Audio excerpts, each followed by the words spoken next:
Sa isang madilim matapanglaw na gubat kung saan di nasisikatan ni Pebong Hari ang mga damo at hayop, matatagpuan ang isang binatang nanghihina at nakagapos sa punong higera. Siya ay isang magiting na mandirigma sa bayan ng Albania. Ngunit nang siya ay dumating ay agad na dinakip at kinapos sa labas ng kaharian. Panaghoy ng problema ay nangingibabaw sa kagubatan. Mga suliranin sa pag-ibig ang kanya'y lubos na dinaramdam. Dati siya ay tinitingala at ginagalang sa Albanyang hirang, kaya nagdurusa sa kalunos-lunos na kahirapan. O Panginoon, ako'y iyong patawarin sa lahat ng kabigo ang aking pasan.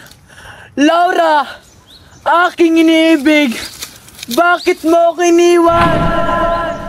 O Tadhana, bakit ganyan ka sa akin? Laurang aking iniibig, bakit mo ako iniwan? O Laurang aking sinisinta, kung bawian man ako ng buhay, naway sumagi man lang ako sa iyong isipan. Huwag mo sanang kalimutan ng ating masayang pinagsamahan. Batid kong nasa kandungan ka na ni Conde Adolfo, ngunit sana'y huwag kang makalimot, mahal kong Albania. Hiniling kong magdusa at magbayad ang umalipusta sa iyong yaman.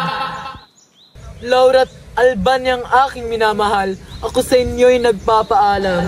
Bagamat nag-aalab din ng mabigat ng damdamin, pinili ni Aladdin na puntahan ang banda kung saan dinig ang panaghoy ng isang lalaki. O isang sabing palad, tila'y paghihirap ang iyong nararanasan. Nabigla si Aladdin nang makitang mayroong papalapit na dalawang leon na sa pagkakita pa lamang ay parang nais ng kainin si Florante. Hindi nagdalawang isip si Aladdin na sigipin si Florante upang makaalis sa puno at maiwasan ang malagim na kamatayan. Bagamat magkaaway ang kanilang bayan at hindi sila magkarelihiyon, agad niyang pinatay ang dalawang leon na nagbabanta sa buhay ni Florante. Pagkatapos patayin ng mga leon, agad kinabagan ni Aladdin si Florante na sa sandaling iyon ay wala pa ring urirat. Nang magkamalay ay naging bukang bibig ay ang kanyang sinisintang silaw. Nasaan ka, Laura? Sa gantong hirap. Sandali! Sang moro! Sang kaaway! Sino ka at bakit mo kiniligtas? Gayong panig natin ay magkaaway. Huwag kang mag-alala, nailigtas ka na. Walang away na mamamagitan sa atin. Ako nga pala si Aladdin. Ang ngalay kay Florante, nagmula sa kaharian ng Albania. Di mo ba alintana na tayo nagmula sa magkaaway na panig? Ako'y taga-Persia. Ikaw ay taga-Albania. Ako ay isang Moro at ikaw naman ay isang Kristiyano. Magkaaway man ang ating kaharian, ngunit walang pinipili ang pagtutulungan. Napagtapang ng loob ni Florante at nagsimula silang magkaibigan. Nagpalitan sila ng kanya-kanyang karanasan at mga kwento sa buhay. Alam kong ikaw ay aking mapagkakatiwalaan. Kaya't sisimulan ko ang aking kwento nung ako'y isinilang sa aking tahanan. Ang aking mga magulang ay sina Duque Briseño at Prinsesa Floresca. Ako'y pinanganak sa kaharian ng Albania. Ayon sa aking mga magulang, nung ako'y sanggol pa lamang, may isang malaking buwetre ang nagtangkang ako'y dakpin.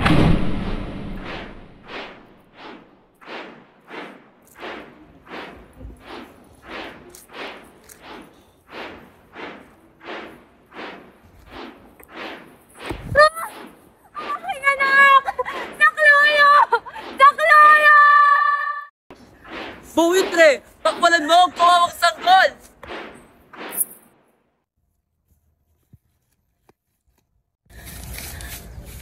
Maraming salamat at iniligtas mo ang aking anak mula sa masasamang pangyayaring iyon. Kung hindi ka dumating, ay magmamakaawa ako sa Diyos na maligtas lamang siya. Ako'y 9 na taong gulang nang may isang ibong arkon ang pumasok sa aming silid at dinawit ang aking diamanting kubito sa dibdib. Anong nangyari sa'yo, anak? Ayos ka lamang ba? Ayos lamang po ako, aking minamalay na. Ngunit, ang aking diamanting kupido ay dinawit ng ibon. Ayos lamang iyan, anak. Ang mahalaga ikay nasa mabuting kalagayan. Nung ako'y 11 taong gulang na, ako'y pinadala sa Atenas upang doon hasain ang aking karunungan at galing. Doon ko nakilala si Adolfo, ang buhong sa matematika, astrolohiya, filosofiya at ang aking gurong si Antenor, na busilak ang kalooban. Aking nakilala rin si Menandro, pamangkin ng maestro na naging tapat kong kaibigan. Ayon sa aking mga kapwa mag-aaral, sa Adolfo raw ang tinitingala ng lahat. Ngunit nang ako'y dumating, siya'y waring naiwan sa hulit aking naungusan. 6 na taon ang inilagi ni Florante rito sa mga taong iyon at natutunan niya ang filosofiya, astrolohiya at matematika. Dahil sa angking galing ay hinangaan siya ng kaklase maliban si Adolfo.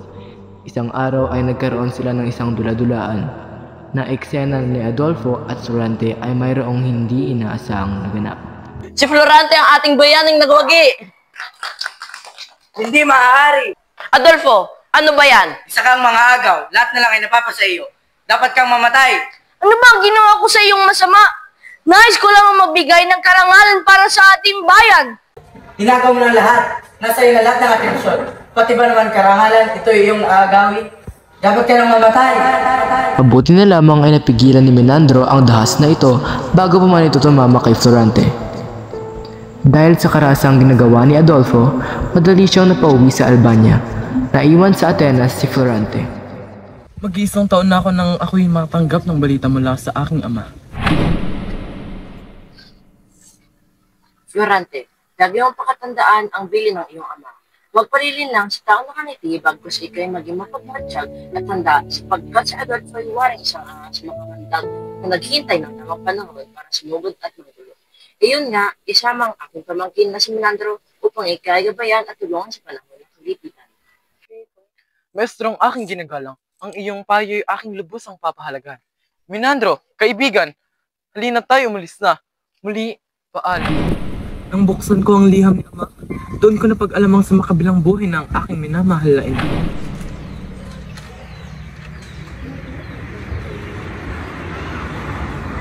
Ama, ayos ka lamang ba? Maaari ko po bang malaman ang bumabagabag sa inyong isipan? Sapagkat mukhang hindi magandang nilalaman ng liham na iyan. Nadurog ang aking puso't dali-daling naghanda upang bumalik sa Albania kasama ang kaibigang si Menandro.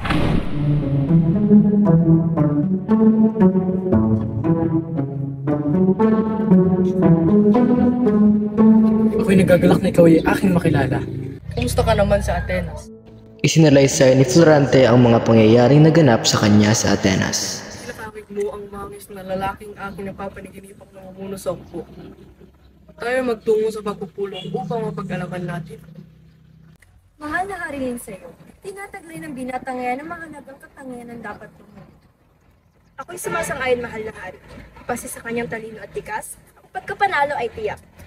Sa mga nasabing iyon, nasilip ni Florante na ito ay simbolo ng kanilang pagtitiwala sa kanya. Ito ay nagdulot ng matinding galak sa kanyang puso. Isang araw sa Cortona, nasilayan ni Florante ang malanghel na binibini sa hardin ng palasyo. Ito nga pala, ang aking minamahal na anak na si Laura. Maiwan mo na kita at kinakailangan kong makausap ang iyong ama.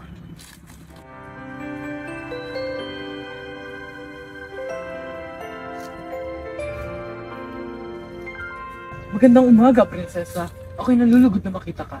Kanina pa kita napapansin. Magandang umaga din, Florante. Salamat sa papuri. Ika'y laging bukang bibig ng iyong ama sa akin. Sana'y makilala pa kita ng lubusan. Ganon din ako sa'yo. Ngunit, ilang araw na lamang ay kinakailangan mo ng lumisan. Oo nga, tara muna pumasok sa loob. Mag-uumpis na ang piging. Pasok kayo.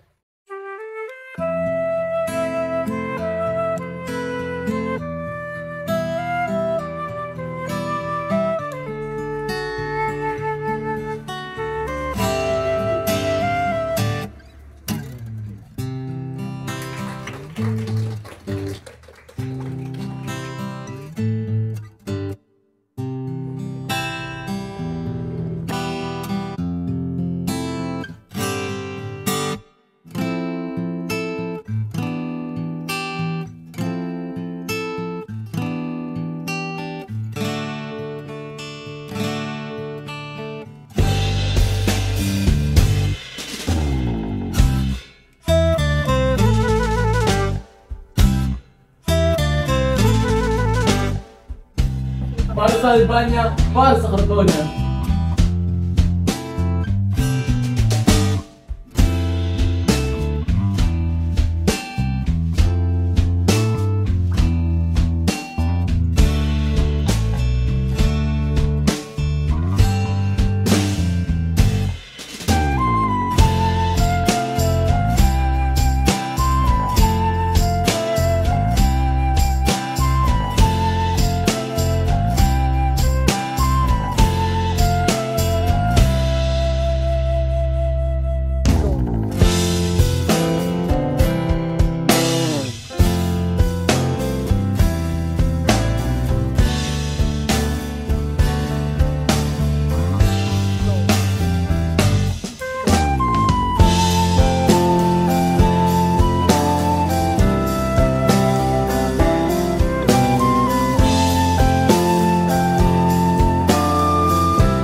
Minamalay ng aming mga puso yung magkasing kahulugan hanggang kami naging magkasintahan at lubos na nagmahalan.